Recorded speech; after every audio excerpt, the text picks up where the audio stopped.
Okay, mlaleli weNokhosi Radio 104.0 FM and ukwazi ukuthi sila eTronox umhla 2Z Cross Marathon.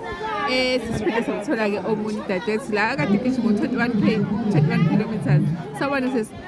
Njani? Siyaphila njani? Hey, kunjani kade ugijima 21 kilometers? Hayi bengitshela ukuthi ngenze 42. Indlela ebefila ngayo. Yeah, it was very challenging. Kodwa-ke it was fun. Sitholile mileage, sitholile fitness, sigainile ngenkani. The most challenging part was when we were coming to finish with abantu baka-10 mangaphosisi.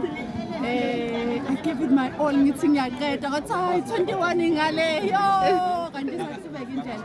No, it was very challenging. Yeah, igama lakho sisibani? Mthetho ngiyabona usuka kuNongoma.